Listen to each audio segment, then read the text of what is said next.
Welcome to the kidsministry.blog podcast. Every episode, we share ideas, tips, and resources to help your children's ministry thrive. You know that feeling, right? You've got this great outdoor thing planned for the kids. Maybe a park trip, something fun, and then rain. Just like that. Yeah. Suddenly those plans are gone and you're looking at, kids bouncing off the walls inside. It happens to everyone. Oh, absolutely. It's a classic problem. And that's exactly what we're digging into today, using insights from this piece on Kids Ministry blog called 12 Indoor Games for Rainy Days. Right. And it's more than just a list, you know? It's really packed with practical wisdom about handling that high energy when everyone's cooped up. It gets into what works, what definitely doesn't, and kind of the why behind it all. Yeah, the why is key. So our mission here is to pull out those useful bits, those strategies you can actually use to turn a potentially chaotic rainy day into something fun, something memorable maybe. Let's do it. Okay, so the source jumps right in, talking about kids trapped inside, bouncing off walls. We've all seen it. And it's pretty blunt about what it calls total disaster games. Yeah, it is. Like anything needing tons of space, forget it. Right, or games with really complicated rules. Right. Nope. Disaster waiting to happen. And the big one, games where kids get eliminated. Oh, yeah. Yeah. Leaving them sitting out. Bad idea. It really is. And the author makes this point, learned the hard way, apparently, that when kids are already kind of wound up from being stuck inside, simplicity is everything. Yeah. And keeping everyone involved all the time. That's paramount. That makes so much sense. Yeah. So, okay, what should we be doing?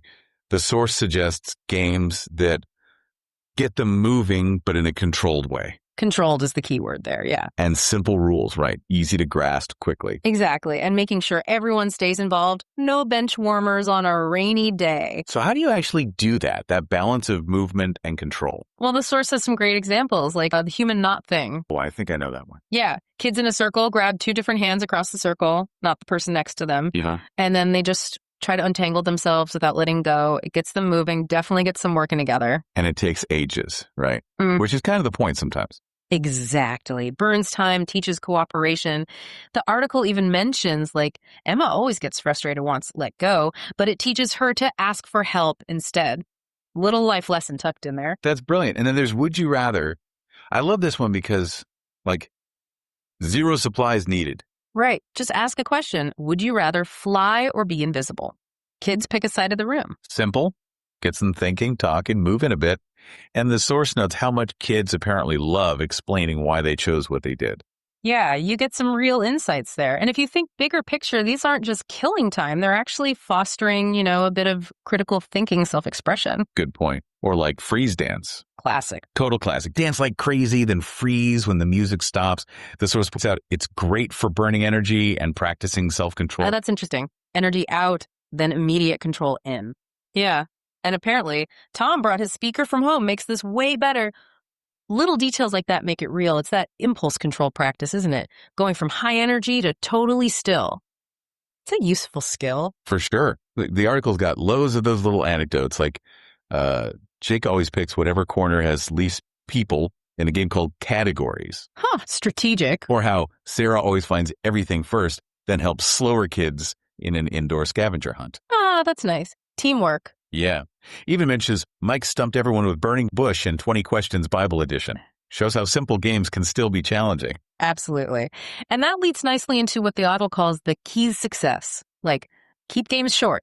Kids' attention spans. Really. Makes sense. And have backup plans. Always have backups. Always. And maybe the biggest one, stay flexible. Things might not go exactly as planned. So true. The author really learned that kids need moves even when stuck inside, and that simpler games, often way better than something elaborate you spent hours planning. It's less about just managing kids and more about adapting, understanding what they actually need in that moment. It's a whole mindset, really. So thinking about all this, what's the bottom line for you listening? Well, I think this whole deep dive shows pretty clearly that, bad weather doesn't have to wreck your plans or your day. Yeah. It doesn't have to ruin good ministry, as the source puts it. Exactly. It really underscores how being adaptable, focusing on those simple, engaging things, it can turn a tough situation into something really positive, even memorable. And you're sneaking in lessons about self-control, working together. Yeah, cooperation, thinking things through. All that good stuff. So maybe the next time it's pouring rain and your outdoor plans fall apart, think about it this way. how can you go beyond just surviving it?